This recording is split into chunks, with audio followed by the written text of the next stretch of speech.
Всем привет, вы на канале Польза Лайф, меня зовут Саня, и здесь только подробные обзоры с целью сэкономить вам средства. И сегодня уже, наверное, 120-й обзор одним кадром, возможно с паузой, потому что я уже 7-й раз на этом лифте пытаюсь съехать с 30-го этажа. Меня кто-то постоянно останавливает, и обзор одним кадром не получается через паузу. В этот раз я, наверное, уже просто не буду выходить. Напоминаю, что если вы хотите помочь данному контенту, снимает смартфон на собственный модуль. Вот так снимает его ультраширик, сразу сбивается желание купить правильно. Вот так телевичок X5 отрабатывает, так X2, так X1. Напоминаю, что план данного ролика всегда одинаковый. Сначала я выпрашиваю у вас лайк, подписку, комментарий. Вот. После этого вы благополучным образом, подписывайтесь, может быть, на ТГ скидок, если вы хотите помочь проекту. И потом я уже начинаю разоряться по поводу того, что я постоянно хожу по одному и тому же маршруту, уже 3-й год, покупаю, в принципе, все более-менее интересные девайсы. Минимум, наверное, смартфонов 100 у меня в год есть. И вот таким обзором одним кадром я обычно хожу только со смартфонами максимально интересными для вас. Xiaomi 15 Pro это довольно интересная штука. Что здесь суперского? То, что здесь Snapdragon 8 Elite. Помимо этого у него 4К 60 FPS на всех модулях. Ты можешь переключаться, только единственное, на фронталку не можешь с основы переключаться. Помимо этого у него защита от влаги IP68, и я его уже топил, и с ним ничего не произошло.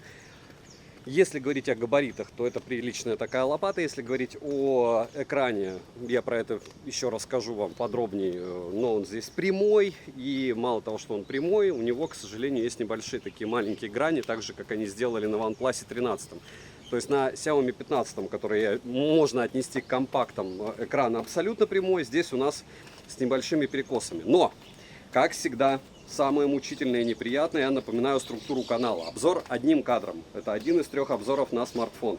То есть этот смарт мы уже гоняли на канале Польза стримы в прожарке. Посмотрите обязательно, те, кто хочет приобретать смартфон, как смарт реально ведет себя в играх. То есть где он сбрасывает яркость, где он сбрасывает FPS, как он ведет себя в том же там нескольких прогонах Antutu, и что о нем думают в принципе другие зрители, потому что там есть и комментарии, и в принципе чат. Второе, это основной ролик на основном канале, там я его сравнивал с Samsung S24 Ultra, не путайте с S25 Ultra, который я сейчас тестирую в сравнении с 16 Pro Max, вот он, S25 Ultra. Почему с S24 Ultra? Потому что у них ценник одинаковый, то есть Xiaomi 15 Pro стоит так же, как глобальный S25 Ultra, да, с его Bluetooth вот этим вот стиком и всем остальным, и остальными прелестями жизни.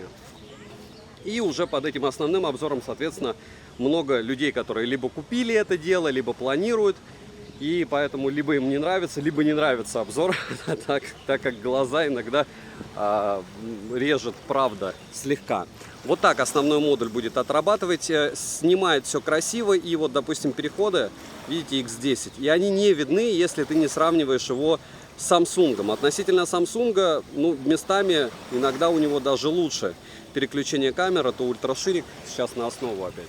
Но относительно яблока, вот допустим, даже 25-й ультра я сейчас гоняю, переходы с ультраширика на ширик, на телевик, на самсах, на всех крутые.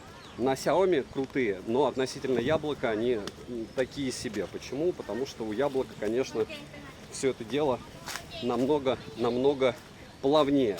Но мы говорим сейчас о Xiaomi. С чем она идет? Это дело за 800 с лишним долларов, чаще всего 800. Сразу спойлернул вам цену, да? Идет в комплекте с 90-ваттной зарядкой, аккумулятором, притом аккумулятор логично есть, притом нового типа аккумулятора, и где-то пишется, что он там переживет только 500 циклов зарядки до падения до 80%. Кто-то пишет, что, скорее всего, в рекламе, во всяком случае, 1600. Но факт остается фактом. То есть, если год назад мы с пеной у рта кричали «ничего ж себе 300-ваттные зарядки», теперь мы имеем зарядки 90-ваттные, и уже радуемся, ищем другие плюсы. За 42 минуты он у меня заряжался, у кого-то он заряжается быстрее 40 минут, притом заряжается он рандомненько. Но давайте помимо комплекта. Комплект у меня был силиконовый чехол нормальный, не пластик, потому что я покупал его в зеленом цвете. Да, я его покупал его на Алишке, он пришел. Это не значит, что его надо приобретать, об этом чуть-чуть позже. Как всегда, мы постепенно придем к тому, почему девайс покупать не стоит. Я же вам обещаю каждый раз сэкономить вам средства, но вполне возможно, вы ко мне не прислушаетесь и в каком-то смысле будете правы. Так вот, с комплектом все нормально. Ключ для извлечения лотка, чехол, кабель зарядный и зарядный блок на 90 Вт. Все по фэншую. Беспроводная зарядка здесь поддерживается до 50 Вт. Беспроводная и реверсивная 10 Вт поддерживается. Помимо этого, повторяюсь, что здесь у нас есть, разумеется, инфракрасный порт. Мини-джека нет. Инфракрасник, как всегда, в подобного типа флагманах спрятан уже в камерах. Это уже они делают практически повсеместно. Рамка металлическая. Ну, в принципе, по материалам все.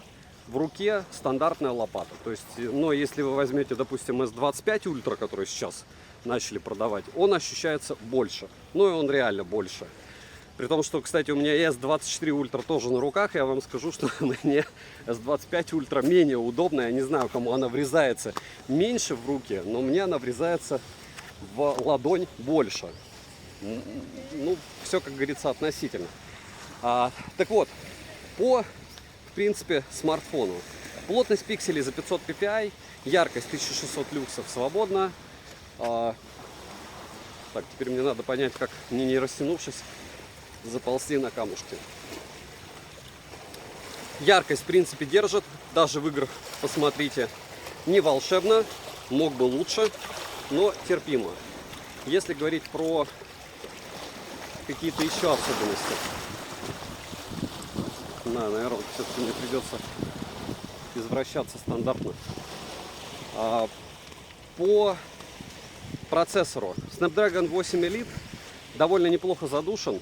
То есть он подтротливает. При том, насколько он подтротливает. Допустим, тротлинг-тест обычный, вот этот вот древненький наш, на 60 потоков, на 60 минут 100 потоков, он у меня проходил 2 раза. Один раз в Game Turbo, один раз в обычном режиме. А потом 3 раза он вообще отказывается его проходить, он просто зависает на 15 минуте. Но сразу к процессору, внутренней памяти и всему остальному.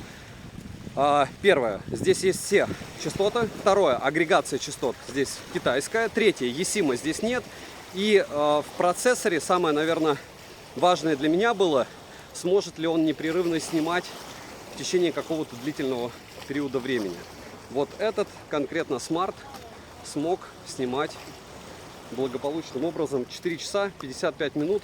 То есть практически 5 часов в 4К 60 FPS без сброса FPS.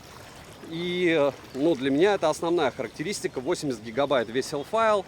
То есть там он высокоэффективный, по-моему. H464, не помню кодек.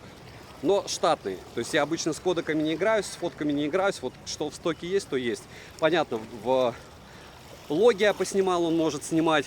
И как устройство для съемки видео, ну вот сейчас вы можете его для себя же оценить.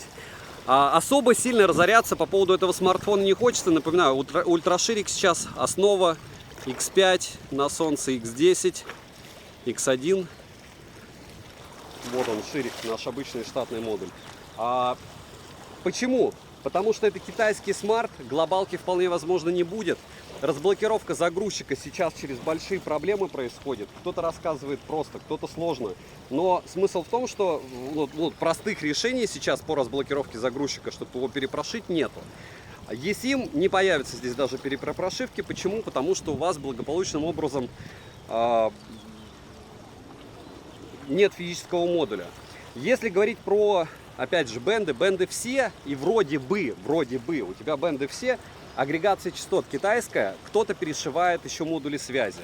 Но обычно это делают серовозы, чтобы хоть как-то продать китайские смартфоны, которые они либо закупили, либо запланировали закупить. И там они уже перешивают и смартфон, собственно, и прошивка, и модули связи. И если смысл приобретать подобное устройство, решать только вам. В Xiaomi 15 Pro, повторяюсь, глобалки пока нету. По поводу тача, чуть-чуть залипает в Genshin, если долго играть. Опять же, есть смартфоны, которые это не делают. По поводу автономности, PCMark вообще какие-то космические цифры показал. Посмотрите, по-моему, 11 часов, что ли. И помимо этого в PUBG, том же PUBG New State и Genshin 20-22% в час он поедает. Но это специфика, почему? Потому что как игровое устройство, ну, здесь триггеров нет, обходной зарядки нет. Насчет плевков с обходной зарядкой. Еще раз, вот смотрите, обходная зарядка есть и в дешевых смартфонах, но она бесполезна. Почему? Потому что обходная зарядка для чего нужна? Для того, чтобы ты играл дольше. Либо второй вариант, ты покупаешь смартфон и думаешь, что у тебя не нужно будет менять аккумулятор, потому что ты постоянно на зарядке будешь там ютубчик смотреть в режиме нон-стоп. Да, только экран у тебя амоледовский все равно выгорает. То есть так, чтобы обмануть природу и у тебя прям на 100% все было хорошо, нет, так это не работает. Но с другой стороны, в мощных смартфонах она имеет смысл быть, здесь ее нету. По поводу дизайна, многим он нравится, мне он тоже нравится. Если говорить про какие-то супер особенности, перегреваться он у меня не перегревался ни в чем. Но вот исключая того, что он тротлинг-тест отказался проходить, играть мы играли, никаких каких-то супер плохих моментов не было. Тротлинг-тесты он все прошел, и, ну, кроме тротлинг-теста, я имею в виду тротлинг-тест Antutu, тротлинг-тест 3D Mark. 3D Mark это все-таки под нагрузкой, не совсем правильно тротлинг. Синтетику все прошел. И все. То есть Smart классный, ничего нового относительно прошлой линейки нет, чего не хватает. Переключения между модулями, чего не хватает. Понимания вообще все-таки 1600 циклов, как в рекламе обещают, или как энтузиасты рассчитывают 500 циклов у зарядки. Ну 500 это вообще какое-то днище. Я имею в виду, что 500 циклов, извините за мой французский, подразумевается до потери емкости в 80%. Но как владелец айфона, прошлый, по-моему, у меня, за год обычно у тебя емкость все равно падает до этих 80%, если ты девайс постоянно юзаешь. Может быть, у кого-то как-то по-другому было. Главное, как работают камеры, вы сейчас увидели. Надеюсь, что сегодня сможете прийти посмотреть, как мы будем жарить S25 Ultra. Потом посмотрите на его сравнение с iPhone 16 Pro Max мой на основном канале, думаю, послезавтра. И чем это будет вам интересно? Разумеется, однозначно, бесконечно тем, что все сталкивают что? Samsung с Samsung, Vivo с Vivo, ну, потому что не видно там тогда такой разницы космической, даже, говорю, при переключении модулей. У Xiaomi почему-то фишки пока своей нет, кроме бренда, и вроде все круто. И да, сейчас мне начнет рассказывать народ, что пользуются флагманами. Вы его любите. За что любить Xiaomi? Есть за что любить.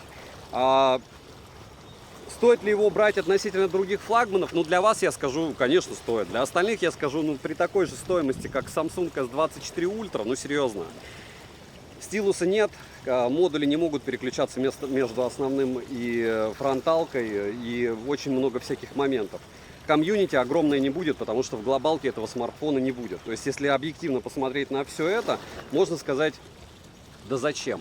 А с другой стороны, ты можешь открыть там, где их продают, и кто разочаровался уже в попытке их продать, и я, наверное, буду там же продавать свой Xiaomi 15 Pro, и ценник там более чем адекватный. Если выбирать между какой-нибудь там айкушкой, наверное, если смотреть на камеру, я бы выбрал Xiaomi. Но это каждый раз, знаете, если выбирать и откидывать другие бренды. И ну, мне как блогеру это очень сильно не нравится. То есть, если выбирать ценник в 85-90 тысяч, самый оптимальный смартфон это S24 Ultra. Да, я говорю это в обзоре на Xiaomi 15 Pro. Если брать из Xiaomi, то самый оптимальный смартфон это Poco X7 Pro, в принципе.